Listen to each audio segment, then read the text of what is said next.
এইভাবে যদি fried rice বানাও এটার সঙ্গে আর কিচ্ছু লাগে না, এটা শুধুই খাওয়া যায়, এতটাই ভালো লাগে খেতে। ফ্রাইড রাইস বানালেই চিকেন কষা বা পনির কষা কিছু না কিছু লাগে, কিন্তু এটা বানালে এটার সঙ্গে কিছু লাগে না, একদম সত্যি বলছি। তাহলে চলো রেসিপিটা শুরু করা যাক। কড়ার মধ্যে তেল দিয়ে দিয়েছি, প্রথমে কাজুগুলোকে ফ্রাই করে নিয়েছি, তারপরে কিন্তু দিয়েছি কিশমিশগুলোকে, কারণ কিশমিশ আগে দিলে একদম কালো হয়ে যাবে, খেতে ভালো লাগবে না। ওই তেলের মধ্যে দিয়ে দিলাম 1 চামচের মতো ঘি।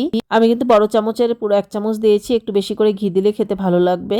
দিয়ে দিলাম তেজপাতা আর দিয়ে দিয়েছি এলাচ, লবঙ্গ আর দারচিনি। একটু নাড়াচাড়া করে দিয়ে দেবো বিনস, কাঁচা লঙ্কা আর গাজরটাকে এইভাবে ছোট ছোট করে কেটে নিয়েছি।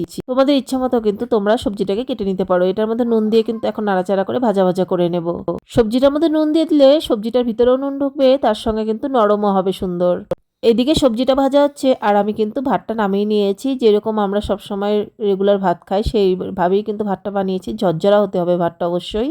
একদমই কিন্তু ইজি প্রসেসে তোমাদেরকে আমি দেখিয়ে দিচ্ছি আজকের এই ফ্রাইড রাইসটা। তোমরা চাইলে এই ভাতটা কিন্তু এলাচ, দারচিনি দিয়েও কিন্তু মানে গরম জলে দিয়ে ওটাকে কিন্তু ভাতটা বানিয়ে নিতে পারো, কিন্তু আমি একদম নর্মালভাবেই দেখাচ্ছি। ভাতটা দেওয়ার পর নুন পরিমাণ মতো দিয়ে দিলাম একটু বেশি করে চিনি। একদম বেশি কিন্তু চিনি দেইনি, মানে মিষ্টিটা একদম বেশি যে হবে সেটাও কিন্তু না, বা আবার একদম কম হবে সেটাও কিন্তু না, যেটা আর কি খেতে বেশ ভালো লাগবে সেই আন্দাজ মতোই কিন্তু আমি দিয়েছি। এখন ওগুলো দেওয়ার পর ভালো করে নাড়িয়ে চাড়িয়ে নিচ্ছি।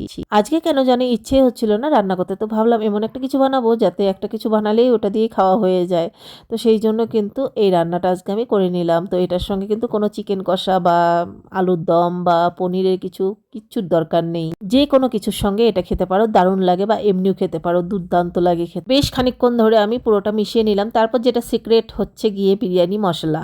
এই বিরিয়ানি মশলাটা কিন্তু একদম সবার শেষে, মানে লাস্টে একদম দিয়ে দেবো, একটু বেশ খানিকটাই দিয়ে দিলাম। এই ফ্রাইড রাইসে এই বিরিয়ানি মশলাটাই হচ্ছে মেন। যাই হোক, তারপরে দিয়ে দিলাম লাস্টে ধনেপাতা কুচি। আর এটা দেওয়ার পর এখন মিশিয়ে নামিয়ে নেব কিন্তু আমার আজকের একদম 1 পট মিল ফ্রাইড রাইস। এইভাবে ফ্রাইড রাইসটা বানিয়ে খেয়ে দেখো, যারা খেতে ফ্রাইড রাইস ভালোবাসে না তারাও কিন্তু হাত চেটে পুটে খেয়ে নেবে, এতটাই ভালো লাগে এই ফ্রাইড রাইসটা খেতে। সত্যি বলছি, এই ফ্রাইড রাইসটা থাকলে এটার সঙ্গে কিচ্ছু লাগবে না, এতটাই ভালো লাগে খেতে। একদম সিম্পল ভাবে তোমাদেরকে দেখিয়ে দিলাম আজকের এই ফ্রাইড রাইস রেসিপিটা। কেমন লাগলো কমেন্ট করে জানাতে ভুলো না। আর হ্যাঁ, অবশ্যই গরম গরম তো বেশি স্বাদ লাগবেই, কিন্তু ঠান্ডা হলেও এটা কোনো অংশে খারাপ লাগে না। তো দেখো এখন কিন্তু আমি বেড়ে নিচ্ছি, আর দেখে বুঝতে পারছো যে এটা এমনিতেই খাওয়া যাবে, কতটা সুন্দর মানে কালারফুল হয়েছে।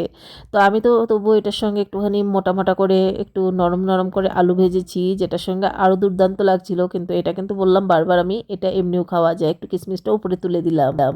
তো এই যে দেখো, এই আলু ভাজিটি আমি করেছি, এটার সঙ্গে আজকে আমাদের ফ্রাইড রাইসটা জাস্ট জমে গেছিলো। সত্যি বলছি, কোনো গ্রেভি এটার সঙ্গে কিছু দরকার নেই, এতটাই ভালো লাগে খেতে।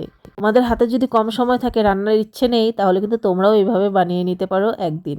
তোমাদের একটা লাইক, একটা কমেন্ট আমাকে আরো উৎসাহ করে তুলবে সুন্দর সুন্দর নিত্য নতুন রেসিপিগুলো তোমাদের সঙ্গে শেয়ার করার জন্য। একদিন অবশ্যই ট্রাই করে দেখো, আশা করছি তোমাদের খুব ভালো লাগবে। এখনকার মতো টাটা।